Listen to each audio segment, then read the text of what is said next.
After all these years, ladies and gentlemen, disco still sucks.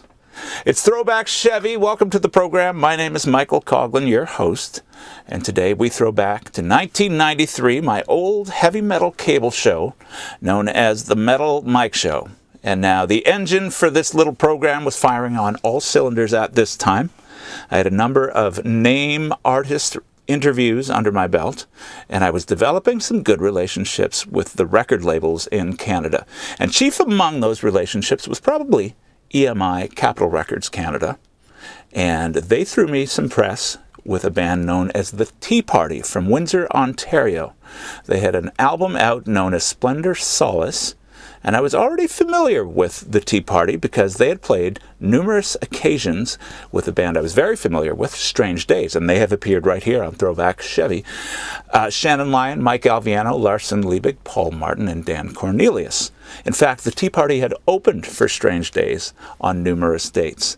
So I was looking forward to sitting down with them face to face and asking them some pretty point-blank questions, because at the time they were under fire for being, I believe I used the term, a bus crash between Led Zeppelin and The Doors. And there was a lot of people critiquing them for that because they thought maybe they were borrowing a little too heavily. Now, Jeff Martin, the singer from the Tea Party, answered fair and square, and I really appreciate that about this interview. It's a nice look into the past. And of course, the Tea Party are still going strong today, and I'm happy to hear it. So here you go, on the Metal Mike Show 1993. It's the Tea Party in London, Ontario, Jeff Martin and Stuart Chatwood.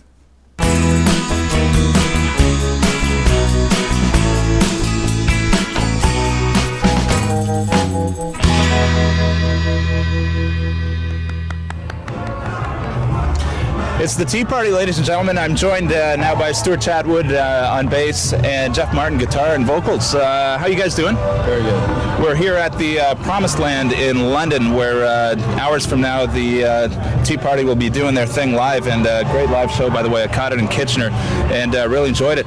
Let's talk about the beginnings of the band. You're from Windsor, Ontario. Right. And tell me about the scene in Windsor. Is it a healthy, nurturing kind of place? Unfortunately, in Windsor, the venues where bands can showcase, original material, the amount of venues there are, it's lacking, So to call it a scene, it's not really a scene. There's a lot of great bands in Windsor, but unfortunately, in order to get any sort of recognition, they have to, make the jump out, the springboard, and for many of them, it's just not feasibly possible, So, but hopefully, with the success of this record, and it's the way it's going, it seems to be headed towards maybe there'll be more attention focused down on Windsor, with the eclecticism that does rule in Windsor. It's not just it's not like a grunge scene like out of Halifax or something. It's like something really real, and it's all over the place. It's great. It's healthy. Did you find that you had to maybe leave town to make a name for yourself, as opposed to doing it right in Windsor? Yeah, I think everyone has to leave town, but I mean, hopefully with our success, people realize that anyone can do it, or anyone can try and do it. I mean, you got to get over this inferiority complex and just get out there and play your music, so.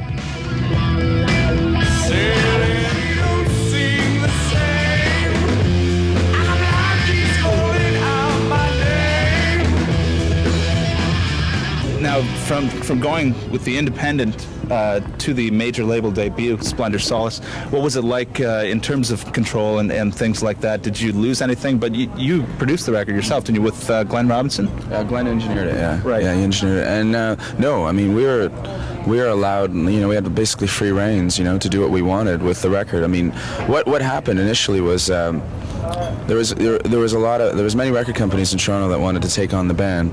But, when we would sit down with them and discuss, again, the idealisms, right, it was like, well, who the hell do you think you are, kids, right? And, but EMI came along, and it was, they believed in what we wanted to accomplish, but naturally they had to do like a tryout type of thing, right? So for my producership, within the band, we were sent, we got our choice of a studio, and so we went to this one in Vermont, so White Crow, and we cut 4 tracks, right, to see if it could, if it could be feasible, if it could be pulled off. And we went back, and it wasn't just demos. It was like real masters, and they were really digging it. So.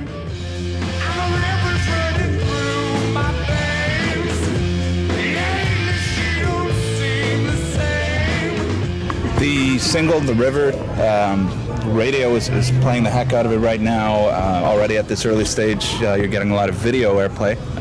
You got to be feeling good about it. Feeling very good about it. Who directed it, and who came up with the concept and everything else? Because there's a lot of great imagery in that video.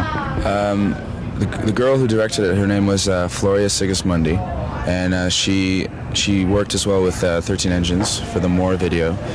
And let's see. Well, we all had a hand in, conceptualizing the video. Just the way that she thought and the way that we think. It was very similar in terms of like that archetypal type symbolism. Like Carl Jung sort of, dabbling a little bit into alchemy and that type of thing, right? So it was, it was very synchronized. It was a really, really good, healthy relationship. And now, have you been noticing the growth of the audience at the live shows since all this airplay? Is it helping out? Yeah, it's pretty evident nowadays that it's not too much music to break singles, and radio no longer breaks singles. They play the singles. You've never done the Metal Mike show before. Yeah. Wait till the response you get after this show. I'll tell you. Yeah, but just the power. There's no arguing with the power of television, though. Yeah. Actually, that's getting back to in the CD. There's a concert ticket, and part of the reason we put this in. Part of the reason that's in there, though, we want to get kids off the couch. Turn off the TV and go and check out a live band. Right, and that's what he's referring to right there, folks. It's get yourself a free concert ticket when you buy the album. Just send in the receipt here. Yeah, I mean, it's pretty obvious we're not concerned with financial gain or anything. We're inviting you to come out for free. We just want to encourage the re-emergence of live music. So. Really help the live scene in general, I think, if we can get more people out like that. Let's talk now about influences, shall we? Shall we, Mike? Now, you've been reviewed and criticized for being bus crash between Led Zeppelin and Jim Morrison. What do you have to say to those columnists that are writing you into that kind of format? Well, it depends, because what's been happening is, I would say, in terms of percentages, a good 75% of them are equating what we do as a band, both musically and lyrically, right, to the essence of those two bands. It's not like a Kingdom Come type bullshit thing, right? It's getting into how those bands, were bound and bent on expanding the limits, is much in the same way that we want to approach ourselves in a heavy music setting, right?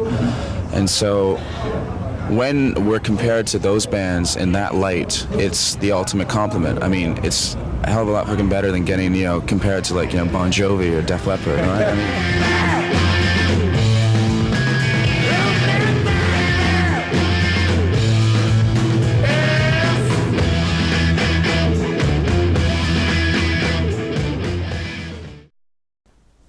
Man, that's a lot of fun, looking back at that stuff. If you have any stories you'd like to share about the Tea Party, I'd like to hear about them. Add your stories to the comments section below, and I'll be sure to read up on it, and I think everybody else will too. Classic Canadian rock, and they were big not only in Canada, but obviously Australia and in Europe. So there you go, the Tea Party. Special note, I actually cracked 100 subscribers on the YouTube channel. Thank you kindly to everybody who is a subscriber. And if you haven't done so, please hit that red button below and subscribe. You can also follow me on Facebook. It's facebook.com/Michael Coughlan Songman. I have a Twitter account if you're interested, at Real M Coughlan. And of course, Instagram. Follow me with Michael Coughlan Music. That's it for Throwback Chevy today. It was swell looking back at the Tea Party. Hope you enjoyed it too. Lots more great content to come your way from Throwback Chevy. Thanks for hanging around.